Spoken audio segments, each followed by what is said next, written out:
నంద్యాల జిల్లాలో సార్వత్రిక ఎన్నికల నామినేషన్ల క్రతువు ముగిసే నాటికి మొత్తం 221 నామినేషన్లు దాఖలయ్యాయి. ఈ నెల 18న ప్రారంభమైన నామినేషన్ల స్వీకరణ ప్రక్రియ గురువారం ముగిసింది. నంద్యాల పార్లమెంటు స్థానానికి 57 నామినేషన్లు దాఖలయ్యాయి. 6 అసెంబ్లీ స్థానాలకు 164 నామపత్రాలు వేశారు. ఆలగడ్డ అసెంబ్లీ స్థానానికి 27, నంది కొట్కూరుకు 39, బనగానపల్లికి 29, డోనుకు 32, నంద్యాలకు 60, శ్రీశైలం అసెంబ్లీ నియోజకవర్గానికి 37 నామినేషన్లు దాఖలైనట్లు అధికారులు తెలిపారు.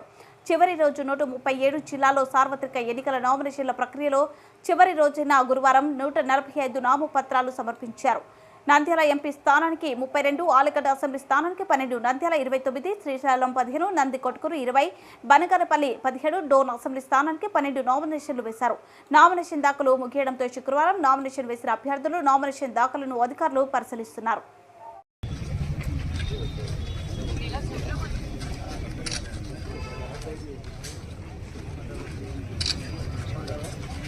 बाहर बाहर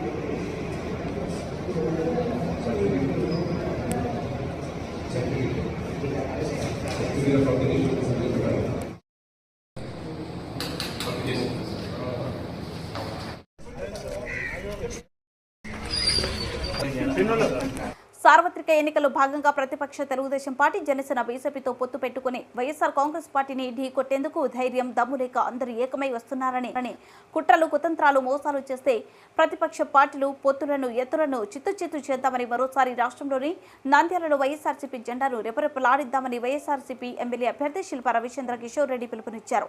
శుక్రవారం నంద్యాల పట్టణంలోని 39వ వార్డులో వైఎస్ఆర్సీపీ కౌన్సిలర్ వెంకటలక్ష్మి, మాజీ కౌన్సిలర్ లక్ష్మీనారాయణ ఆధ్వర్యంలో వైఎస్ఆర్సీపీ ఎమ్మెల్యే అభ్యర్థి శిల్పా రవిచంద్ర కిషోర్ రెడ్డి ఎన్నికల ప్రచారాన్ని నిర్వహించారు. వార్డులో శిల్పా రవిచంద్ర కిషోర్ రెడ్డికి ప్రజలు హారతులతో, పూలమాలలతో అడుగడుగున ఘన స్వాగతం పలికారు. వైఎస్ఆర్సీపీ ప్రభుత్వంలో జగనన్న సీఎంగా ఉన్న కాలంలో రాష్ట్ర ప్రజలకు చేసిన సంక్షేమం, అభివృద్ధి, అలాగే నంద్యాల నియోజకవర్గంలో శిల్పా రవిరెడ్డి చేపట్టిన అభివృద్ధి, రాబోయే కాలంలో నంద్యాలకు చేపట్టనున్న అభివృద్ధి గురించి వివరిస్తూ ప్రచార కరపత్రాలను ప్రజలకు అందజేశారు.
ఎన్నికల సందడి మొదలైందంటే చాలు పట్టణాల్లో గ్రామాల్లో మైకులు హోరెత్తుతుంటాయి.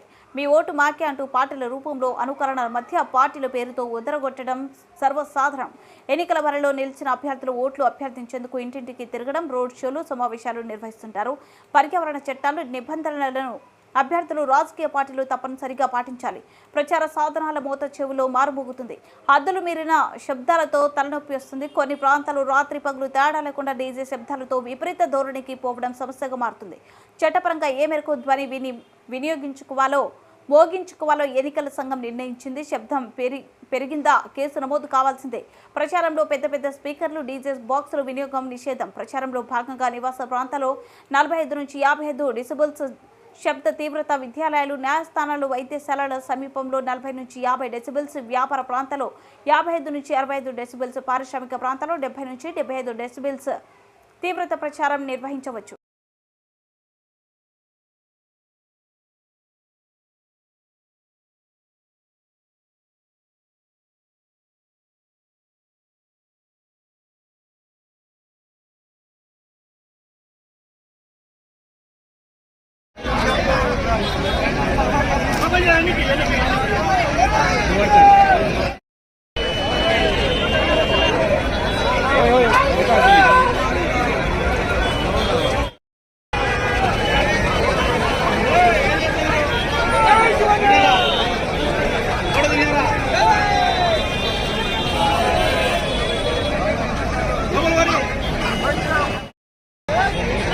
కసితో పగతో ఓడించడమే ప్రధాన లక్ష్యంగా పనిచేస్తున్న తెలుగుదేశం పార్టీ నేతలు, ప్రముఖ న్యాయవాది తాతిరెడ్డి తులసిరెడ్డి ఒకరు. నంద్యాల అసెంబ్లీ నియోజకవర్గంలో 2 దశాబ్దాలకు పైగా మాజీ మంత్రి శిల్ప మోహన్ రెడ్డి శిబిరంలో చక్రం తిప్పిన తులసిరెడ్డికి శిల్ప కుటుంబంతో రాజకీయ విభేదాలు తెలెత్తడంతో ఆ కుటుంబానికి దూరం కావడమే కాకుండా వైసీపీకి రాజీనామా చేసి టీడీపీలో చేరారు.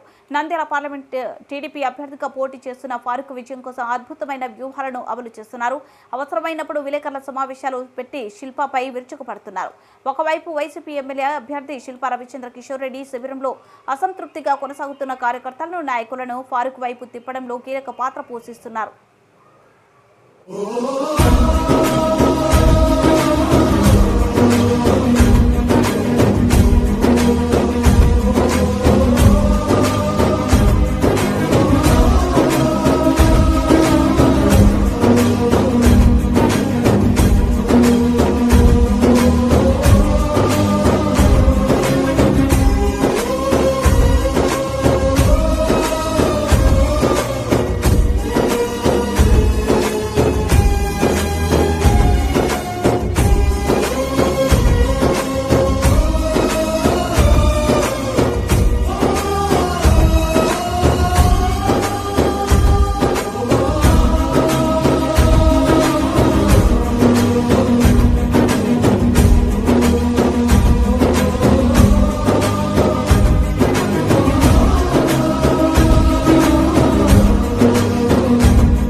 ఎన్నికల ప్రచారంలో ప్రత్యర్థులకు డిపాజిట్లు దక్కవని ప్రసంగాల్లో వింటుంటాం. పోటీలో ఉన్న తమ పార్టీ అభ్యర్థుల్ని గెలిపించుకునేందుకు కేడర్ను ఉత్తేజపరుస్తూ ఈ విధంగా ప్రసంగిస్తుంటారు. కొంతమంది చర్చించుకున్నప్పుడు కూడా ఈ పదాన్ని వాడుతుంటారు. అసలు డిపాజిట్ గల్లంతంటే ఏమిటి? ఎన్నికలు పోటీ చేయాలంటే ప్రతి అభ్యర్థి కొంత మొత్తాన్ని నామినేషన్ దాఖలు వేసే సమయంలో డిపాజిట్ కడుతుంటారు.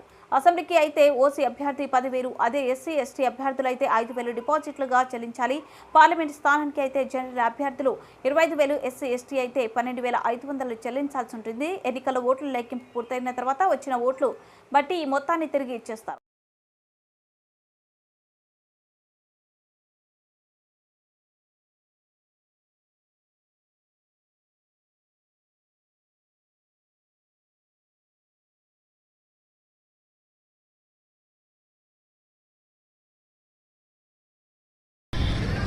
You know?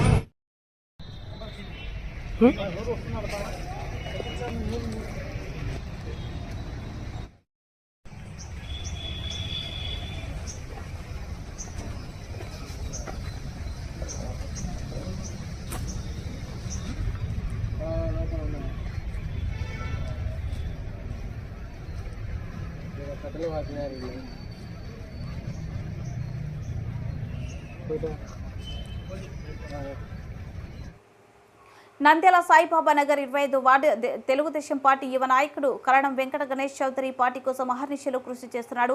అధిష్టానం గుర్తించి కరణం వెంకట గణేష్ చౌదరికి నంద్యాల తెలుగు యువత అధ్యక్షుడిగా నియమించడంతో కార్యకర్తలు ఆనందం నెలకొంది. నంద్యాల జిల్లా పార్టీ కార్యాలయంలో కరణం వెంకట గణేష్ చౌదరి పార్టీ నాయకులు పూలమాలతో ఘనంగా సత్కరించారు. పార్టీ కోసం వార్డులో నిరంతరం శ్రమిస్తున్నాడని, పార్టీలో కష్టపడే వారికి ప్రతిఫలం ఉంటుందని ఈ రోజు వెంకట గణేష్ చౌదరికి తెలుగుదేశం యువత అధ్యక్షుడు పదవి ఇవ్వడం అభినందనీయమని పలువురు తెలిపారు.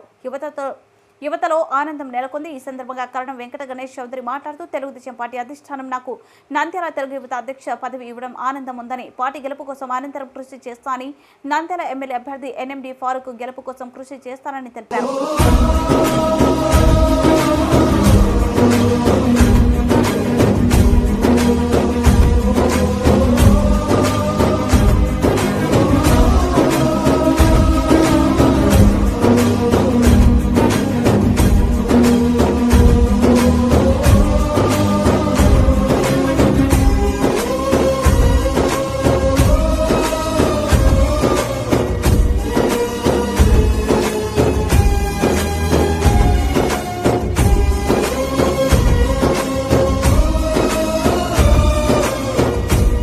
ఈరోజు చాలా గర్వించదగ్గ రోజు, చాలా మంచి రోజు. ముందుగా మన జాతీయ అధ్యక్షులు నారా చంద్రబాబు నాయుడు గారికి మరియు మన యువ నాయకులు లోకేష్ బాబు గారికి హృదయపూర్వక ధన్యవాదాలు తెలియజేసుకుంటూ, ఇక్కడ కాబోయే ఎమ్మెల్యే గారు మా ఫరూక్ సార్ గారికి మరియు కాబోయే ఎంపీ గారు శబరమ్మ గారికి ఎప్పుడైనా అర్ధరాత్రి తలుపు కొట్టినా నేనున్నానంటూ మా అందరికీ అండగా నిలబడేటువంటి మా యువ నాయకులు ఫిరోజ్ అన్న గారికి ముందుగా హృదయపూర్వక ధన్యవాదాలు తెలియజేసుకుంటున్నాము. ఎందుకంటే ఈరోజు మేము చాలా గర్వించదగ్గ రోజు. నంద్యాల పట్టణంలోని ఎస్పెషల్లీ 25వ వార్డు, మా వార్డులో మా సోదరుడు గణేష్ చౌదరిని ఇక్కడ పట్టణ అధ్యక్షుడిగా మా పార్టీ ఆఫీస్ నుంచి, ఇక్కడ మన ఈ ఆఫీస్ నుంచి కూడాను పట్టణ అధ్యక్షుడిగా ఈరోజు ఎన్నుకోవడం జరిగింది. అది చాలా మాకు గర్వంగా ఉంది. మా తమ్ముడికి మేము ఒక పట్టణ అధ్యక్షురాలుగా నేనైతేనేమి, ఇక్కడ ఉండే తెలుగుదేశం కుటుంబ సభ్యులందరైతేనేమి కలిసికట్టుగా పనిచేసుకుంటామని చెప్పేసి మా తమ్ముడిని సాదరంగా మా కుటుంబంలోకి ఆహ్వానిస్తున్నాము. అలాగే తమ్ముడు కూడా చెప్తున్నాడు, ఎనలేని కృషి చేసి గెలుపు కోసం పాటుపడతానని చెప్తున్నాడు. తమ్ముడికి ఈ అవకాశం వచ్చినందుకు హృదయపూర్వక శుభాకాంక్షలు తెలియజేసుకుంటున్నాను. నారా చంద్రబాబు నాయుడు గారికి, అలాగే లోకేష్ బాబు గారికి, మన నంద్యాల ఎమ్మెల్యే క్యాండిడేట్ ఫరూక్ గారికి, ఫిరోజ్ అన్న గారికి, శబరి మేడం గారికి, వీరందరూ కూడా నా పైన నమ్మకంతో ఈరోజు ఏదైతే ఈ బాధ్యత నాకు ఇచ్చారో దానికి 100% న్యాయం చేస్తారని మనస్ఫూర్తిగా నేను నమ్ముతూ ధన్యవాదాలు తెలియజేసుకుంటున్నాను. Thank you. తెలుగుదేశం పార్టీని ఏదైతే మనకి బాధ్యత ఉందో నంద్యాల మీద అఖండ మెజారిటీతో తప్పకుండా మేము గెలిపిస్తామని సార్కి ప్రామిస్ చేస్తున్నాం. శ్రీ నారా చంద్రబాబు నాయుడు గారికి, అలానే మన నంద్యాల నియోజకవర్గం ఇన్ఛార్జ్ ఫారూక్ అన్న గారికి, అలానే ఫిరోజ్ అన్న గారికి మాకు ఈ అవకాశం ఇచ్చిన ప్రతి ఒక్కరికి మేము తెలుగుదేశం పార్టీని నంద్యాల ఖచ్చితంగా గెలిపించి మా పార్టీ నాయకులు కానీ, మా అన్న యూత్ ప్రెసిడెంట్ గణేష్ గారు కానీ, మా 12వ వార్డు కాళీ చంద్రశేఖర్ గారు కానీ, ప్రతి ఒక్క నాయకులు అందరినీ కలుపుకోబోయి తెలుగుదేశం పార్టీ నంద్యాల భారీ మెజారిటీలో గెలిపించి ఫారూక్ అన్న కానీ ఎమ్మెల్యే సీట్లు ఖచ్చితంగా కూర్చోగలుగుతామని ఈ సందర్భంగా వెలువడిన జేఈఈ మెయిన్స్ ఫలితాలలో రావుసు విద్యార్థులు అద్భుతమైన ఫలితాలు సాధించారని కళాశాల చైర్మన్ ఏఎంవి అప్పారావు తెలిపారు. బి వెంకటం కార్తికేయ శర్మ 98.651% సాధించారని తెలిపారు. మొత్తం 29 మంది విద్యార్థులు అడ్వాన్స్డ్కు అర్హత సాధించారని తెలిపారు. గత 33 సంవత్సరాలుగా రావుస్ కళాశాల నందు ఎంపీసీ, జేఈఈ మెయిన్స్, బైపీసీ వారికి నీట్ కోచింగ్ రాష్ట్ర వ్యాప్తంగా ఉన్న టాప్ 10 లెక్చరర్స్ల చేత కోచింగ్ ఇప్పిస్తున్నామని తెలిపారు. అందుకు ఫలితంగానే అద్భుతమైన ఫలితాలు సాధిస్తున్నామని తెలిపారు. ఒక కళాశాల జూనియర్ ఇంటర్ ఫలితాలనందు కానీ, సీనియర్ ఇంటర్ ఫలితాలనందు కానీ, జాతీయ స్థాయి పరీక్షలైన జేఈఈ మెయిన్స్, నీట్ ఫలితాలనందు కూడా అద్భుతమైన ఫలితాలు సాధిస్తుందంటే కళాశాల యాజమాన్యము విద్యార్థుల పట్ల ఎంత శ్రద్ధ తీసుకుంటుందో ఫలితాలను బట్టి అర్థమవుతుందన్నారు. Good evening everyone, this is B. Venkata Karthikeya Sharma. In the recent JEE Mains happened, I was able to score 98.65 percentile. I would like to give this credit to my dear parents and all the college faculty, chairman, director and my dear principal sir also. All these have sum up to the decent percentile I have achieved it. Their everlasting love and support is tremendous, and that is the only inspiration I had of all these 2 years to achieve something. So I would like to all the enthusiastic students and parents right over there, if you further wish to continue something like intermediate course, I would strongly recommend to join this college. Once have the opportunity to see, like we are using Cengage material, all India standard. It is really good, and you need not spend some lakhs of money on this small course. You can just avail this golden opportunity right in front of your eyes. And I also wish to say that further will be reappearing in further examinations with a good percentile again. Thank you so much. నమస్కారం, నా పేరు శ్రావ్య. నేను రావుస్ కళాశాలలో inter 2వ సంవత్సరం పూర్తి చేసుకున్నాను. నేను ఇప్పుడు జరిగిన జేఈఈ మెయిన్స్ సెషన్ 2లో నాకు 86.065 పర్సెంటైల్ వచ్చింది. నాకు వచ్చిన ఫలితాలకి నా కృషితో పాటు మా కళాశాల యాజమాన్యం మరియు మా అధ్యాపకులు నిరంతరం మా వెన్నుండి తోడనవ్వడం వల్లే ఫలితాలన్నీ సాధ్యమయ్యాయి. ఇంతకంటే మంచిగా కృషి చేసి మా కళాశాల పేరు తెస్తారని మా జూనియర్స్కి ఆకాంక్షిస్తూ, మరియు ఎవరైనా రావుస్ కాలేజ్ జాయిన్ అవ్వాలనుకుంటే నిస్సంకోచంగా జాయిన్ కావాలని తెలియజేస్తూ సెలవు తీసుకుంటున్నాను. ధన్యవాదాలు. పేరు జే నందకిషోర్. నేను రావుస్ విద్యా కళాశాలలో చదువుతున్నాను. నాకు 91.4% రావడానికి కారణం మా స్టాఫ్ అండ్ మా ప్రిన్సిపల్ సార్ ఇచ్చిన సపోర్ట్, అండ్ మా డైరెక్టర్ మౌని చంద్ర గారు కూడా చాలా మంచి సపోర్ట్ ఇచ్చారు. Thank you. This is E. Saujanya and I scored 89% in JEE. This is all because of our college support, and I am very thankful to Moni Chandra sir and Apparav sir. Thank you.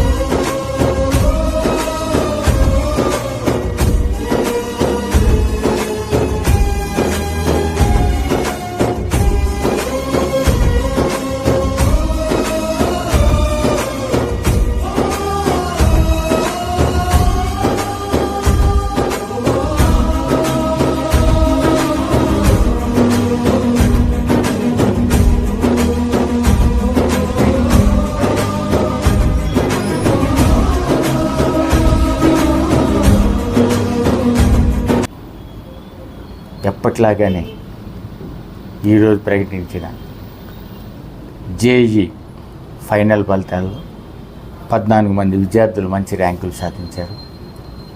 అసలు నంద్యాలకి కాదు రాయలసీమకి మొట్టమొదటి medical engineering coaching అందించిన సంస్థ రావుస్.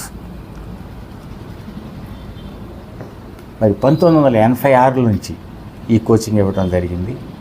రాయలసీమ మొట్టమొదటి coaching centre. 1992 junior కళాశాల పెట్టినప్పటి నుండి ఇంటర్ నుండి నేరుగా అప్పుడు రీజనల్ ఇంజనీరింగ్ కాలేజీలు ఉండేవి, AIEEE ఎంట్రన్స్ ఉంది. ఇప్పుడు అవి JEE మెయిన్స్గా, JEE అడ్వాన్స్గా, NIT, IITలో సీట్లు, ఇంజనీరింగ్ సీట్లు వచ్చి రావడానికి NTA వాళ్ళు కండక్ట్ చేస్తున్నారు. అట్లనే ప్రతి సంవత్సరం, ఎప్పుడో ఒక సంవత్సరం తప్ప ప్రతి సంవత్సరం బైపీసీ విద్యార్థులు ఇంటర్ నుండి నేరుగా మెడికల్ సీట్లు సాధించడం ఒక రావుస్లోనే చూడగలం. ఎప్పుడో ఒకసారి 1-2 సంవత్సరాలు తప్ప. ఈరోజు మరి ఫలితాలు చూస్తే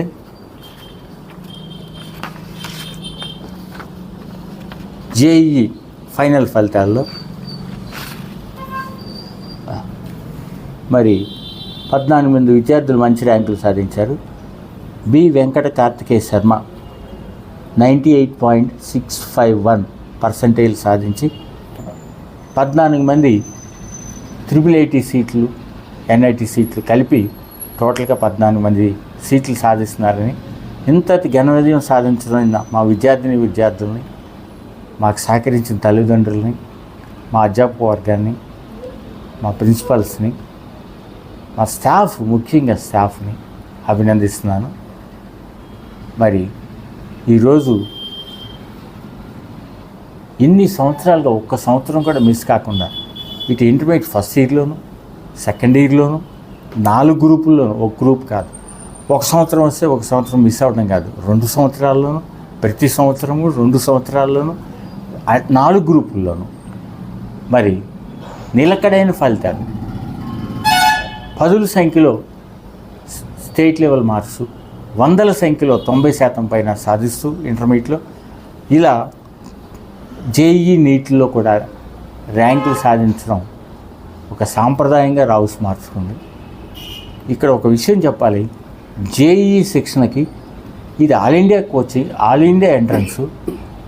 మన రాష్ట్రంలోని కాదు, అసలు ఇండియాలోనే ఎక్కడ day scholar fee 1 lakh bill లేదు. అలాంటిది రావుస్ కాలేజీ 35,000తో 1/3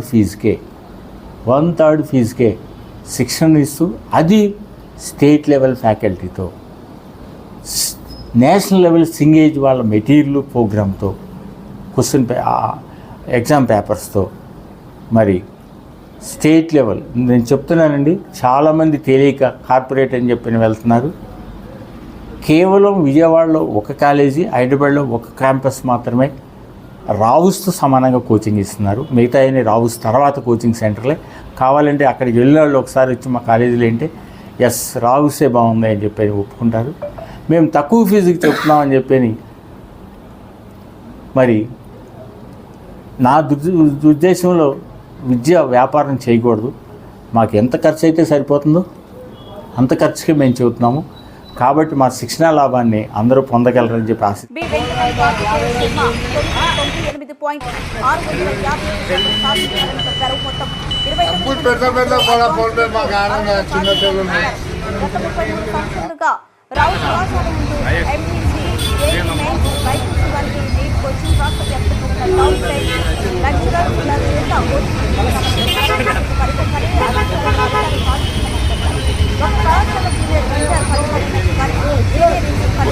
అందుకని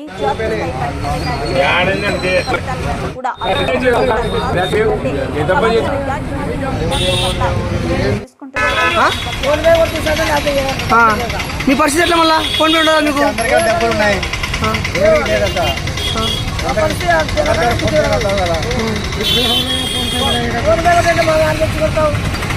డబ్బులు లేవు, డబ్బులు ఇస్తామంటే క్యాష్ చేస్తాం. ఫోన్ పే అంటే ఫోన్ పే క్యాష్ అందరు కానీ సరిగ్గా ఫోన్ పే కొడుతున్నారంట మంది ఇచ్చేది.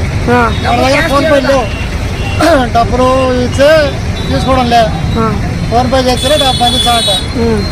ఇది పరిస్థితి. పని చేసే వాళ్ళకి ఏమంటారు ఫోన్పే? ఇప్పుడు ఏమంటారు మా దగ్గర ఎండకు నడిచి ఎండకు నిలబడి ఇంత కష్టపడి ఏది డబ్బులు తీసుకోకుండా ఈ పని చేసే పంచాయతీ ఇదేమో అర్థమే కావడం లేదు అసలు. డబ్బులు ఇచ్చి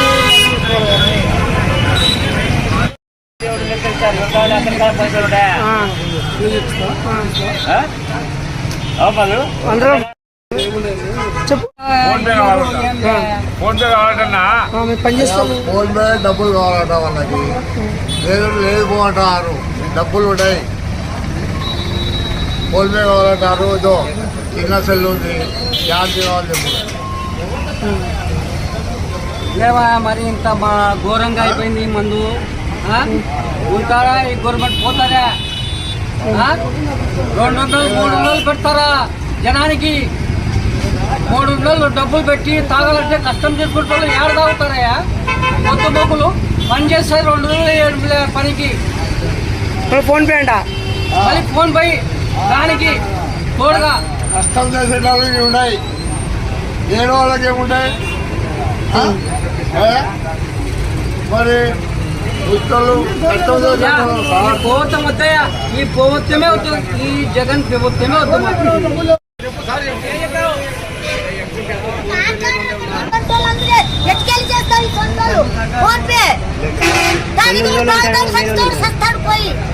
అన్ని నంబర్ రాసుకొని ఫోన్ పే లౌడా పే అంటే ఓట్లు ఎట్లా వేయాలి నీకు?